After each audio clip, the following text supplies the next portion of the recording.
Welcome to Spectrum News at 10. I am Imidion James, coming to you live from Uyo. Let's take a look at today's headlines.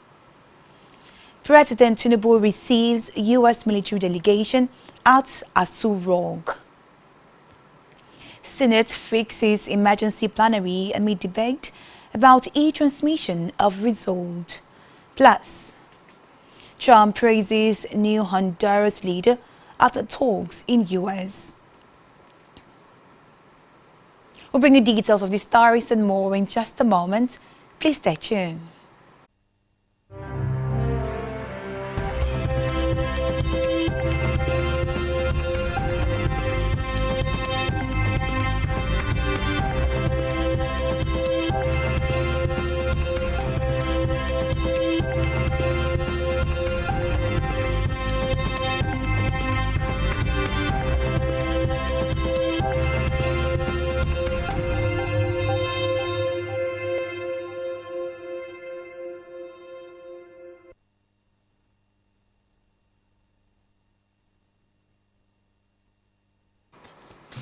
Many thanks for staying tuned. We begin the news at 10 from a national scene where President Bola Tinubu yesterday received a delegation from the United States led by the commander of the United States African Command, USA AFRICOM, at the Presidential Villa, Abuja. The delegation was led by General Dangvin R. Anderson, commander of the USA AFRICOM, and accompanied by the Chair of Affairs of the U.S. Embassy in Nigeria, Kev Henfern, alongside other members of the team. The meeting took place at the State House, where the President welcomed the visitors in the company of the National Security Advisor, Nuhu Ribadu, and the nation's service chiefs. This was disclosed in a statement on Sunday by the Special Assistant to the President on social media, Dada Olusegun. Meanwhile, President Bola Tinubu will embark on a two-day state visit to the United Kingdom from March 18 to 19, 2026, following an official invitation from King Charles III. The visit was announced on Sunday via a post on the official X handle of the British royal family, which stated that the Nigerian leader would be formally hosted by King Charles and Queen Camilla at Windsor Castle. According to the post, Tinubu will be accompanied by his wife Oluremi Tinubu during this visit. Reacting to the announcement, the Special Advisor to the President on Information and Strategy, Bayo Onanuga, noted that it would be the first state visit by the Nigerian leader to the UK in 37 years.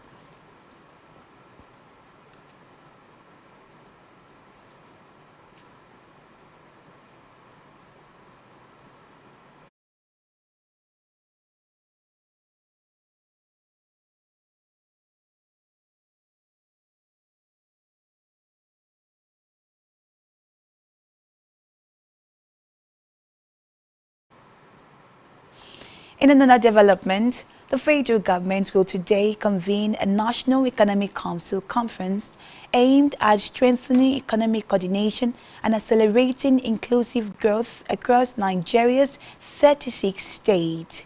The conference, scheduled for February 9 to 10, 2026, at the banquet hall of the Presidential Villa, Abuja, will be presided over by Vice President Kashim Shettima, who chairs the council. A statement issued by the Senior Special Assistant to the President on Media and Communications, Office of the Vice President Stanley Nkwocha, said the meeting will bring together state governors and key national stakeholders to deliberate on critical macroeconomic priorities. The two-day conference, organized by the Minister of Budget and Economic Planning, Senator Abubakar Atiku Bagudu, will focus on fiscal coordination, investment mobilization, and the development of shared strategies between the federal and state government. From the Red Chambers now, where the Senate will hold an emergency plenary session on Tuesday, February 10, 2026. In a notice sent by the Clerk of the Senate, Emmanuel Odo, the lawmakers were directed to convene at the National Assembly complex on instruction of Senate President Godswill Akpabio. Odo urged all senators to attend the emergency sitting. No reason was stated for the meeting, but the development comes amid debate about the e-transmission of election results after the Electoral Act Amendment Bill passed the third reading at the Senate. The lawmakers had a joint plenary after then. Clause 60 of the Electoral Amendments Bill is connected with the electronic transmission of results. On Wednesday, the Senate returned a provision for the electronic transfer of results as contained in the 2022 Electoral Act. The Red Chamber rejected moves for the real-time transmission of results and a 10-year ban on vote buyers. It instead retained the sanctions of jail terms and fines.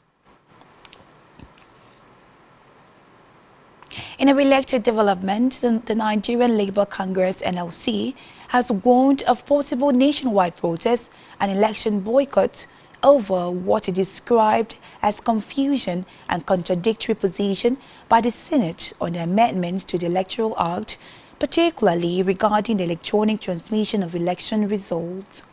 The Labour Union accused the Senate of undermining public confidence in Nigeria's electoral process by failing to clearly state whether electronic transmission of results would be mandatory. According to the NLC, the lack of clarity surrounding the Senate final decision threatens electoral integrity and public trust, stressing that Nigerians deserve a transparent system where votes are not only counted but seen to be counted. The Labour body demanded that the Senate issue an immediate official and ambiguous account of the exact provisions passed, including the final wording and the rationale behind its decision. In Africa, the government of Ghana has recalled its High Commissioner to Nigeria, Mohamed Ahmed, following allegations linking him to electoral malpractice during a party primary election in Ghana. The recall was ordered by President John Mahama and announced in a presidential statement issued on Saturday. According to the statement, the directive took immediate effect, with the Ministry of Foreign Affairs instructed to carry out the necessary diplomatic and administrative processes. The decision was connected to allegations of voters' indictment and vote buying during the National Democratic Congress parliamentary primary in the Ayawaso East constituency. Still in Africa, South Africa has announced the withdrawal of its troops from the United Nations mission in the Democratic Republic of Congo. President Cyril Ramaphosa's office said that he had informed the UN Secretary General Antonio Guterres of the decision. South Africa has supported the United Nations Organization Stabilization Mission in the DRC for 27 years and has more than 700 soldiers deployed there. The presidency said Pretoria will work jointly with the UN to finalize the timelines and other modalities of the withdrawal, which will be completed before the end of this year. It said the decision to leave MONUSCO was influenced by the need to consolidate and realign the resources of the National Defense Force. On the foreign scene, U.S. President Donald Trump praised conservative Honduran counterpart Nasri Asfura after a meeting at his Malago resort with Asfura, vowing on Sunday to be Washington's most reliable strategic partner. Asfura, a businessman and former mayor of the Honduran capital, Tegucigalpa, was sworn in last week after winning the November elections with Trump's backing. Trump had threatened to cut aid to Central America's poorest country if his friend was defeated. For his part, Asfura described his meeting at Mar-a-Lago as productive and said the two leaders agreed to boost investment and trade. So on the foreign scene, Pope Leo XIV has condemned the recent wave of violent attacks across Nigeria, expressing sorrow over the loss of lives and calling on authorities to act decisively to protect citizens. The Pope's statement comes amid a series of deadly attacks in several parts of the country, with Kwara State recording the most devastating incidents. Between February 3rd and 4th, 2026, armed assailants attacked the villages of Woro and Nuku in Kayama local government area of Kwara State, in what has been described by residents as a massacre. While reports indicated 162 people were killed, local officials and survivors believe that the death toll has exceeded 200 as bodies continue to be recovered from surrounding bushland. The police and Governor Abdulrahman Abdulrazak, however, confirmed that 75 people were dead from the attack.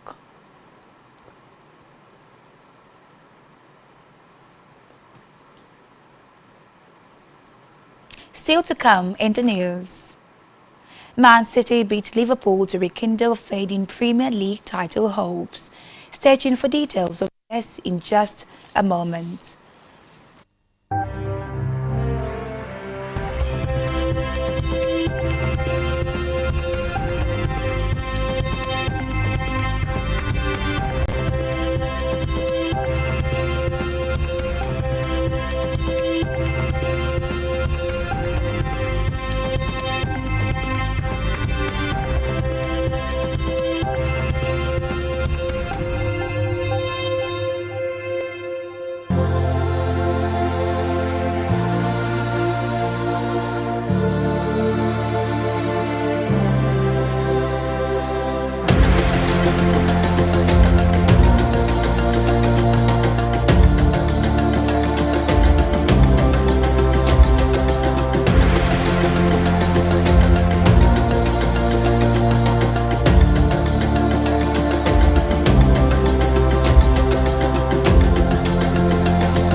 Many thanks for staying tuned. Now let's go over to the concluding part of today's stories. On our business news, the World Bank has reduced the size of a planned grant to the Central Bank of Nigeria from $10.50 million to $6.80 million, with board consideration for the project now scheduled for March 27. The funding, which remains a grant and not a loan, is for the CBN Technical Assistance Facility, a project designed to strengthen the Apex Bank technology-enabled, data-driven supervision of the banking sector and to improve oversight of domestic payments and remittance systems. Updated information from the World Bank website indicated that the project has reached the decision-making stage, the final internal stage before approval by the World Bank's Group Board. This marks a clear advancement from its earlier concept review stage. The approval date is now listed as March 27, 2026, a shift from the earlier June 12, 2025, a timeline associated with the initial $10.50 million grant proposal. Still in business, the Nigerian Customs Service has once again reaffirmed its commitment to secure border governance and facilitate transit trade, following the federal government approval to reopen the Samaya border corridor in Kebbi State. According to a statement by the National Public Relations Officer of the NCS, Abdullahi Maiwada, the decision was made known during a high-level stakeholders engagement held on Saturday at the Government House, Kebbi State. The statement explained that the engagement brought together security agencies, traditional leaders, economic operators, and the international custom representatives. The engagement also provided a strategic platform to examine practical measures to strengthen Nigeria's northwest border architecture while ensuring that legitimate trade flows seamlessly under strict compliance protocols. In health, the Lagos State government has sealed Ladipo spare parts market along the Murtala Mohammed International Airport Road, Apapa Oshodi Expressway, over alleged repeated environmental infractions. Commissioner for the Environment and Water Resources, Tokumbo Wahwap, announced the development in a post shared on X on Sunday.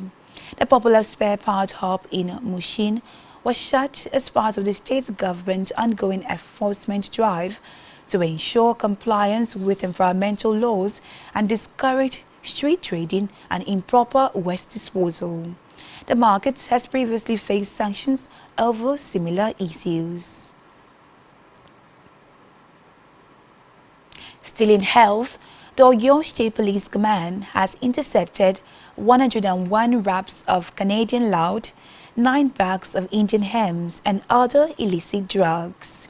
This was disclosed in a statement by the Police Public Relations Officer, DSP Ayanlade Olayinka, on Sunday in Ibadan. Olayinka said the drugs were stockpiled in an apartment on Abanise Street, Academic Area, Olomi, Ibadan. He explained that the seizure was made possible through credible intelligence provided by one of the command's strategic and progressive partners. According to him, information received indicated that the apartment was being used to store a large consignment of suspected illicit drugs by one Oluwadamilare, who is currently on the run.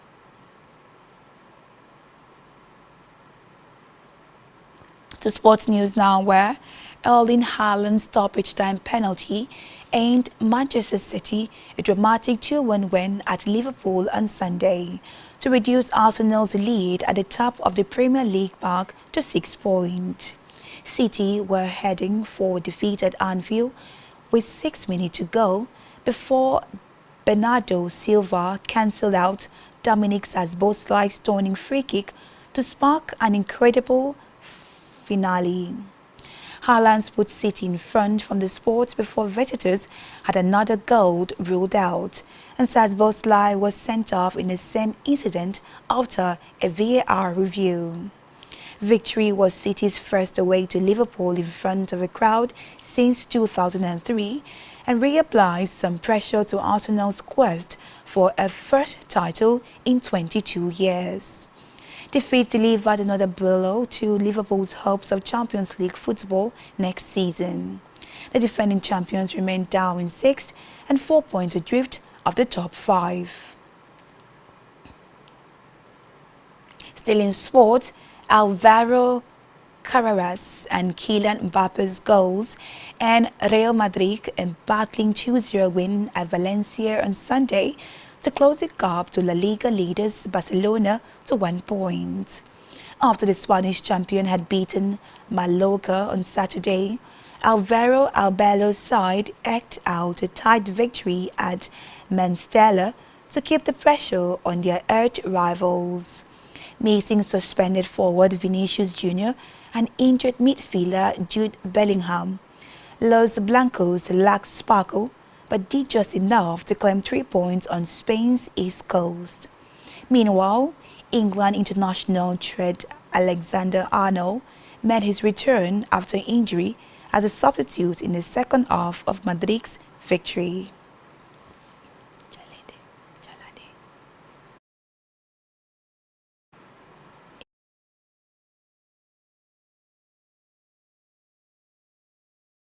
On entertainment news, veteran Nollywood actress and filmmaker Omotola Jalede Ekenda has revealed that her children received death threats during the 2020 EndSARS protests, a development she said forced her to rethink how she engages in activism.